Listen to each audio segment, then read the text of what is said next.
Now broadcasting from the Next Gen Conservative Studio in sunny South Florida, bringing you the latest in politics, current events, and pop culture. This is the Whitfield Report with Sam Whitfield.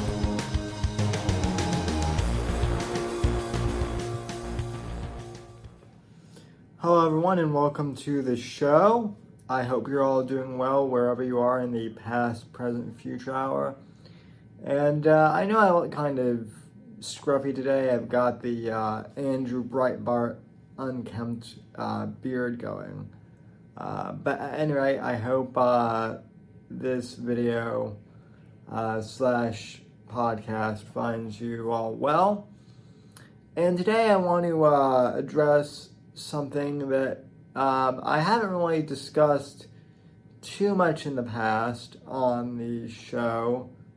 And that is my disability and cerebral palsy. And really, I actually have gotten this question a lot more recently, which is why I don't address it more on the show, and why I don't bring it up more. I've appeared recently on a number of podcasts, and I've been a guest on a few podcast panels, and there have been a few instances where people have talked about people with disabilities or, some trend with, people with disabilities has shown up in the news, and the subject of ableism has come up a lot recently as well. And I have interjected that I am someone with a disability. I have cerebral palsy, and I can talk a bit about these subjects. And I have recently, but I don't bring it up a lot. And people ask me why I don't bring it up a lot. Sam, you have cerebral palsy. Why don't you talk about it a lot? And the answer is, ladies and gentlemen, honestly, I don't want it to, be the thing that defines me. And I don't feel that it is, honestly. Yes, I do have cerebral palsy. And yes, it does affect my life in a, in a significant way physically. But in all honesty, I've never really felt the need up until recently to really discuss it on the show. Because in the grand scheme of things, yes, it does affect me physically, but it doesn't define who I am as a person, I feel. And nor should it. And I have discussed a little bit more in depth as to what happened to me, why I have cerebral palsy. I discussed that kind of in my origin story podcast, reflecting on 25 years. I did on my 25th birthday 2 years ago. And if you're on YouTube, I will link that video in kind of the, on screen.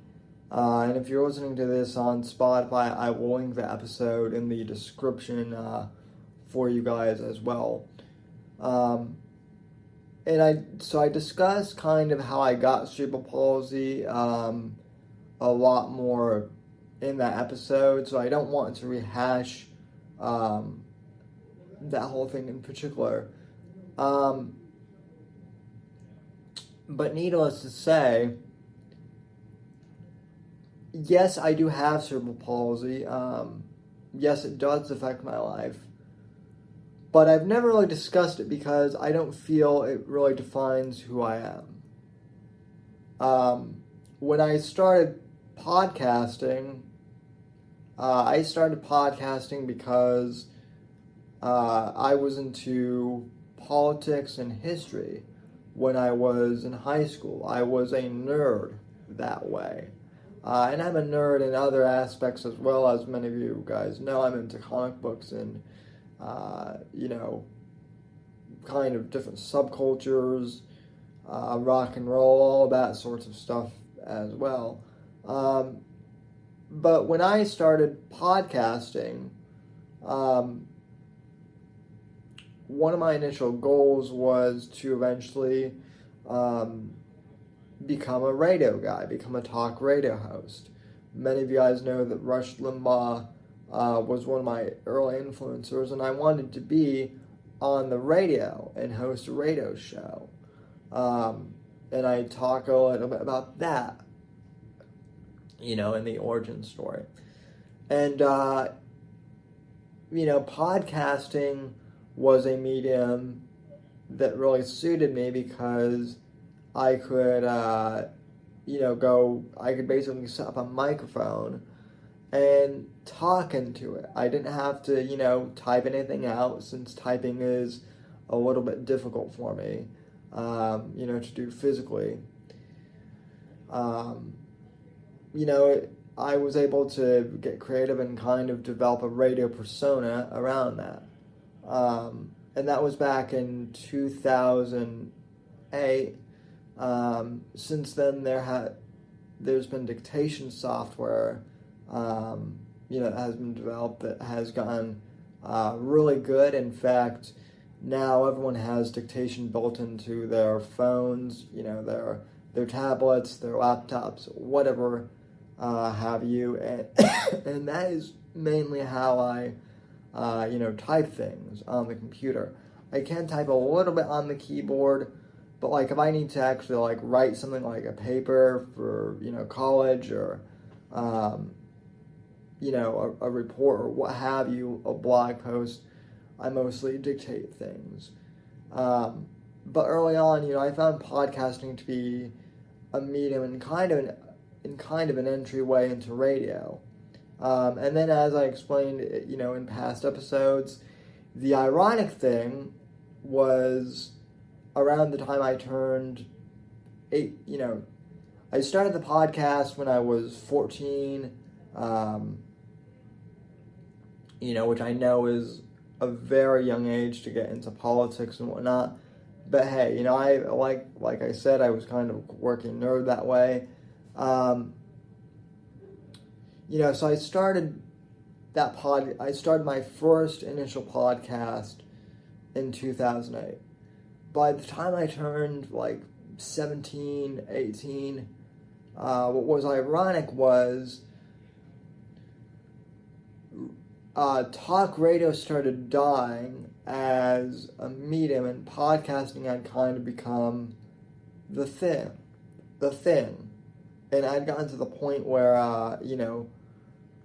talk radio, they weren't really hiring people, they weren't bringing on talent. In fact, I was advised by someone in talk radio in Denver, which is where I'm originally from. I remember what he said. He literally told me, kid, stick with podcasting. You're going to do a lot better with that. So I did. And I, kind of changed the format, rebranded my show from the Whitfield Analysis to the Whitfield Report, which is its current, incarnation. And I've been doing the show ever since this way. But I never felt the need to bring up my disability for a long time when it was audio only. For the first 5 years or so of the show, no one knew that I even had a disability. Just because I never brought it up. And it wasn't that big of a deal. And also, admittedly, part of the reason why I didn't want to bring it up back then was also because I was a minor, and there are some weirdos out there on the internet, and I didn't want any of them to know that I was physically, vulnerable that way. So it was a safety, concern too. I suppose in some ways it still is. But I'm an adult now, and things are different, right? mainly I just never felt the need to make a big deal out of the fact that I had a disability. And I know I've said that a few times, but that's really the overall point. The reason why I've discussed it more in recent years is, when I was younger, I didn't really know how to even discuss, being disabled with my friends, and people who knew me in my everyday life. I will be completely honest and tell you that, my teenage years in hindsight, they didn't suck per se, or I should say, they didn't suck any worse than being the average teenager, sucked.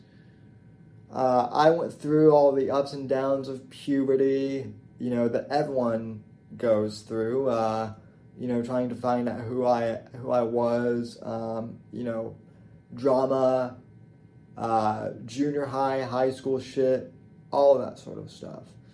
More or less, I had a normal adolescence for the most part. But I will say that having a disability and having cerebral palsy, it didn't complicate things too much, but it complicated things just enough, to where, I really didn't want to talk about it that much when I was, a teenager. And I didn't really know how to talk about it that much. And,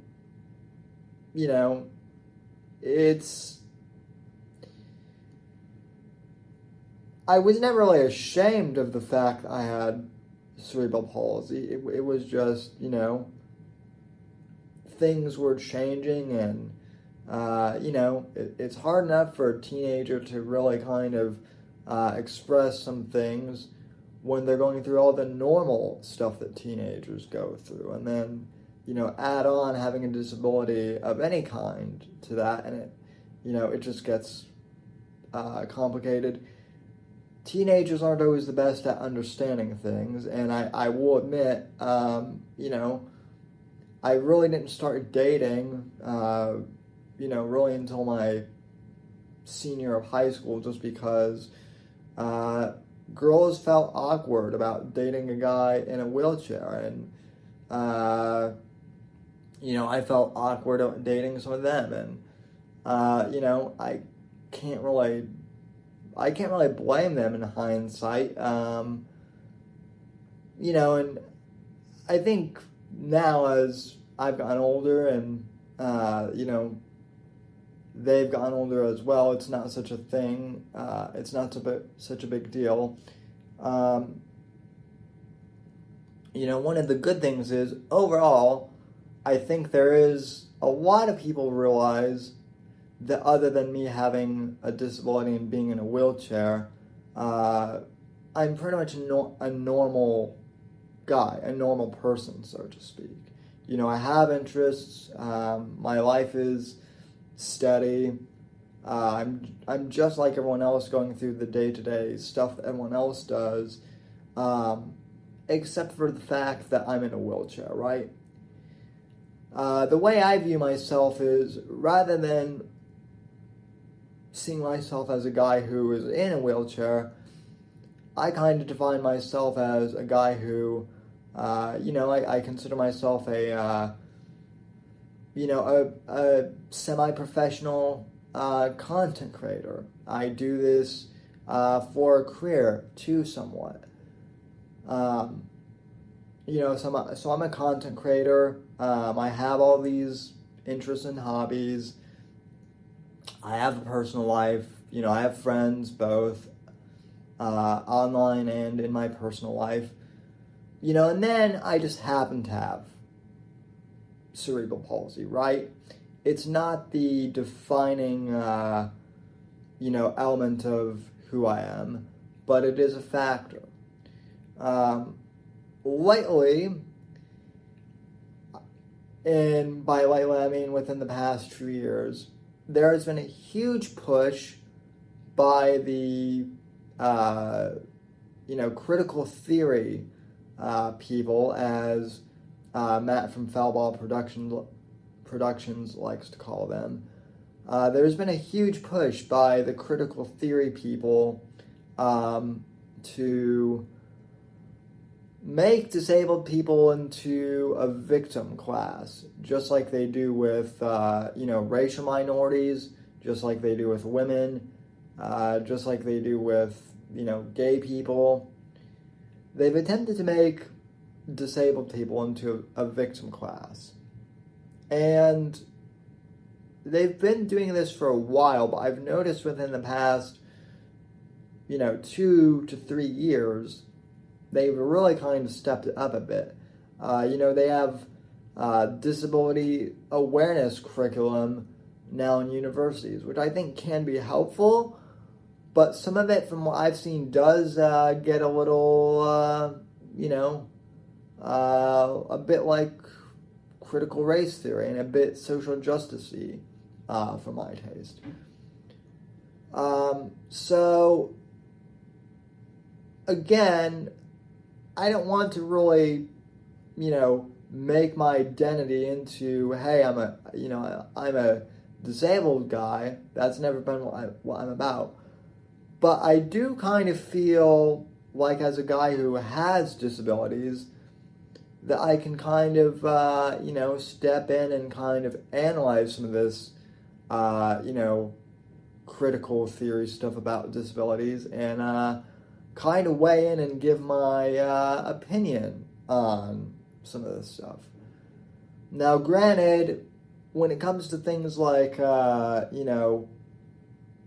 Down syndrome and autism and things that have more, I guess, cognitive, disability related things, I can't speak to that because my disability, is mostly purely physical. So I can't speak on that. But I will say this, when it comes to people that have developmental disabilities, I don't talk to them slow. I don't really treat them any differently, per se, than I would someone who is able-bodied, or how I would want to, someone to treat me. I talk to them normally.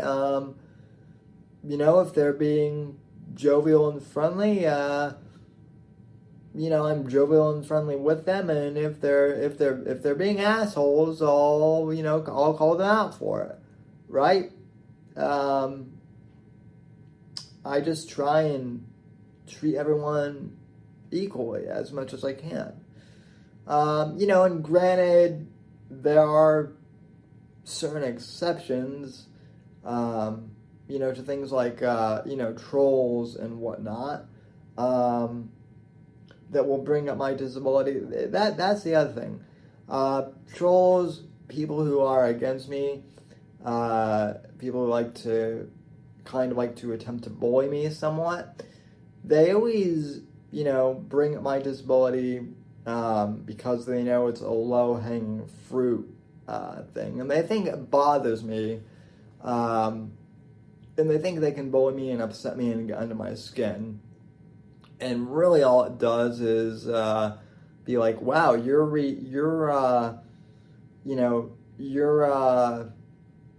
going that low? You're attempting middle school, elementary school bully tactics? Yeah, I know. I know I'm in a fucking wheelchair, dude. That's not an insult. Oh wow, you're going to do an impression of what you think someone with cerebral palsy sounds like or acts like. You're going to be doing, this shit to try and,